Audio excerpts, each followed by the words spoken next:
लेकिन आज की कहानी है एक ऐसे अमेरिकी सिपाही की जो सिर के बीचों बीच गोली लगने के बाद 64 साल तक जिंदा रहा। इस कहानी की शुरुआत होती है 1850 के दशक से, जब दास प्रथा को लेकर अमेरिका के उत्तरी और दक्षिणी राज्यों के बीच आपस में मतभेद होने शुरू हो गए। उत्तरी राज्य जहां दास प्रथा के विरोध में थे और उसे खत्म करना चाहते थे, वहीं दूसरी ओर दक्षिणी राज्य किसी कीमत पर दास प्रथा बंद नहीं होने देना चाहते थे। दास एक तरह से बंधुआ मजदूर होते थे जिन्हें अफ्रीका से पकड़कर लाया जाता था और अमेरिका के बाजारों में बेचा जाता था। एक बार खरीदे जाने पर इन दासों के ऊपर उनके मालिक का पूरा अधिकार होता था। वो इनसे बिना वेतन के काम लेते थे, उन्हें पीट सकते थे, यहां तक कि उनकी जान भी ले सकते थे, और ऐसा करने पर उन्हें कोई सजा भी नहीं हो सकती थी। दूसरे शब्दों में ये कहा जा सकता है कि इन अश्वेत दासों की हैसियत एक पालतू जानवर के बराबर होती थी। उत्तरी राज्य इस क्रूर प्रथा के विरोध में थे और वे चाहते थे इसे खत्म करके अश्वेत लोगों को भी आम श्वेत नागरिकों जैसे अधिकार दिए जाएं। लेकिन दक्षिणी राज्य, जहां मूलतः बड़े किसान थे और मुख्य व्यवसाय खेती थी, इसके विरोध में थे, क्योंकि ऐसा होने पर इससे उनके खेतों में काम करने वाले मुफ्त के मजदूर उनके हाथ से निकल जाएंगे। 1861 आते आते ये मतभेद और बढ़ जाता है जब दास प्रथा के धुर विरोधी अब्राहम लिंकन चुनाव जीतकर अमेरिका के राष्ट्रपति बन जाते हैं। अब्राहम लिंकन के राष्ट्रपति बनते ही दक्षिणी राज्य आपस में मीटिंग करते हैं और ये फैसला लेते हैं कि वे दास प्रथा को रोकने का कोई कानून अपने राज्य में लागू नहीं होने देंगे, और अगर ऐसा नहीं होता है तो संयुक्त राष्ट्र अमेरिका से अलग हो जाएंगे। लेकिन उनके इस दास प्रथा को कायम रखने के प्रस्ताव को लिंकन मानने से इनकार कर देते हैं, और जिसके बाद दक्षिणी राज्य खुद को अमेरिका से अलग होने की घोषणा कर देते हैं और 12 अप्रैल 1861 को उत्तरी राज्य के एक किले पर हमला कर देते हैं।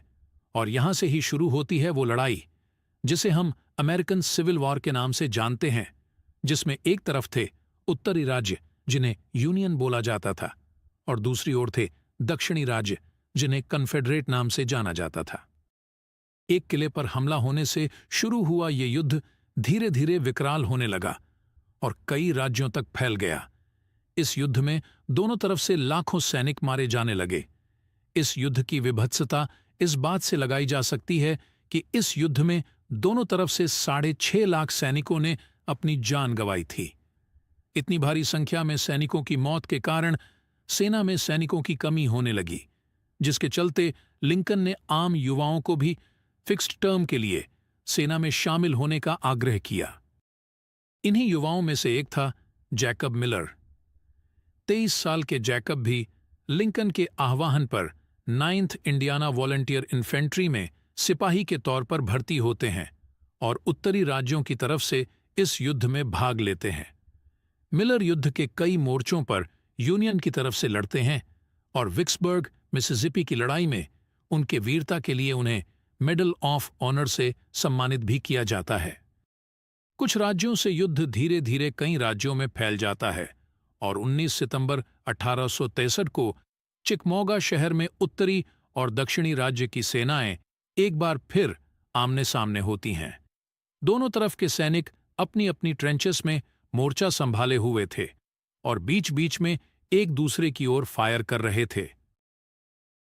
मिलर भी अपनी ट्रेंच से लेटकर पोजीशन लिए हुए थे और जैसे ही वो सिर उठाकर दुश्मन के सिपाहियों पर निशाना लगाने लगते हैं, तभी अचानक कन्फेडरेट के एक स्नाइपर की गोली सीधा उनके सिर के बीचों बीच आकर लगती है और मिलर का बेजान शरीर ट्रेंच में लुढ़क जाता है। गोली से हुए सुराख से खून का तेज फौहारा निकलकर ट्रेंच में फैलने लगता है। मिलर के साथ ही उसे सीधा करते हैं, लेकिन उसके बेजान शरीर को देखकर उसे वहीं छोड़कर अपनी अपनी पोजीशंस संभालने लौट जाते हैं। चिकमौगा की इस खूनी लड़ाई में दोनों तरफ से लगभग 4000 सैनिक मारे जाते हैं और 26,000 से अधिक सैनिक घायल होते हैं।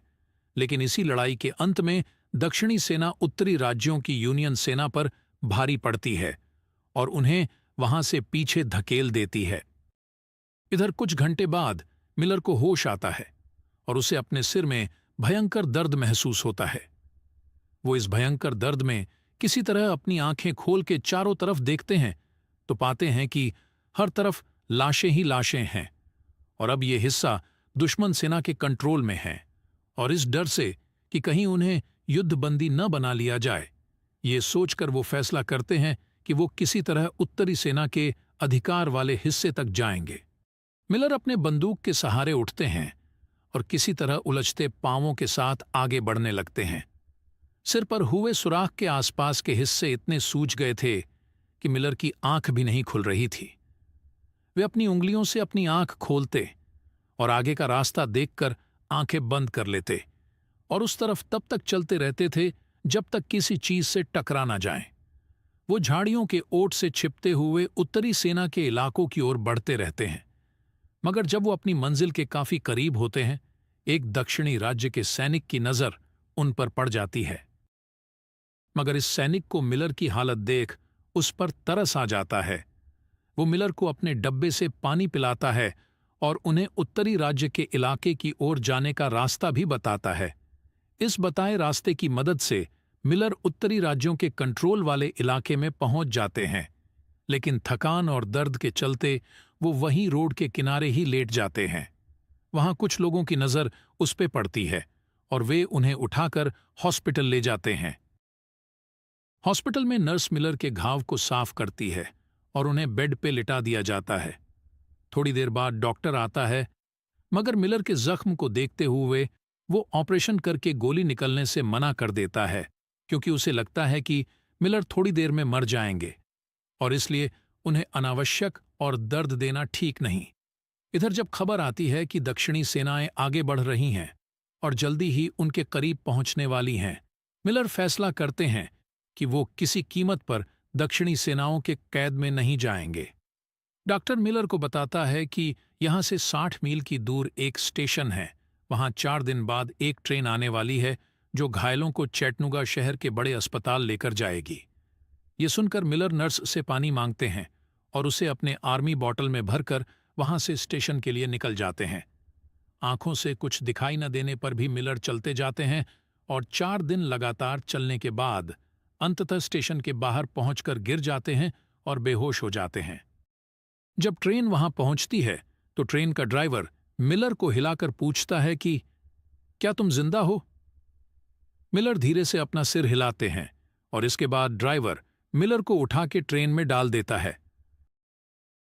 और जब मिलर की आंख खुलती है तो वो खुद को चैटनुगा अस्पताल में पाते हैं। उनके सिर पर पट्टी कर दी गई थी, लेकिन दर्द में अभी भी कोई राहत नहीं थी। मिलर यहां के डॉक्टर से भी जल्दी से उसके सिर में फंसी गोली निकालने को बोलते हैं, लेकिन उनके घाव को देखकर डॉक्टर मना कर देता है। मिलर अपने सिर के सड़ते घाव और दर्द के साथ 9 महीने तक एक अस्पताल से दूसरे अस्पताल भटकते रहते हैं, लेकिन उनके घाव को देखकर कोई डॉक्टर ऑपरेशन करके गोली निकलने को तैयार नहीं होता। इसी बीच मिलर को अपने शहर जाने का मौका मिलता है। मिलर वहां पहुंचते ही अपने पुराने डॉक्टर से मिलते हैं और उनसे भी वही आग्रह करते हैं जिस पे ये डॉक्टर तैयार हो जाता है और उनका ऑपरेशन करके गोली के टुकड़े को निकाल देते हैं।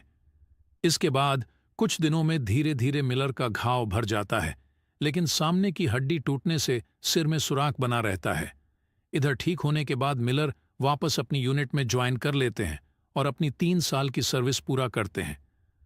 मिलर के साथ हुई इस घटना और उसके सिर पर हुए सुराख के कारण उनके साथी उन्हें एक यूनिक निकनेम देते हैं जो रहता है मिस्टर सेंटर शॉट, और बाद में उन्हें इसी नाम से जाना जाता है। अपनी सर्विस पूरी करने के बाद मिलर अपने शहर लौट आते हैं और सिर पे सुराख के बावजूद सामान्य जीवन जीने लगते हैं।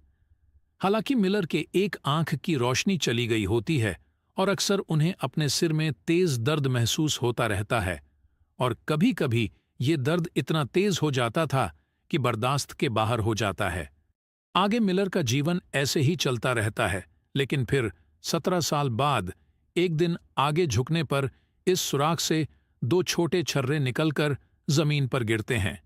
लेकिन इन 2 छर्रों के निकलने के बाद मिलर का सिर दर्द बिल्कुल खत्म हो जाता है और उनके स्वास्थ्य में भी सुधार होने लगता है। इस सिर के सुराख के साथ मिलर अगले 33 साल तक और जीवित रहते हैं और एक सामान्य जीवन जीने के बाद 87 साल की उम्र में वो इस दुनिया को अलविदा कहते हैं। आपको जैकब मिलर की ये कहानी कैसी लगी? हमें ज़रूर बताएं और ऐसी ही रोचक कहानियों के लिए इस चैनल को सब्सक्राइब करें।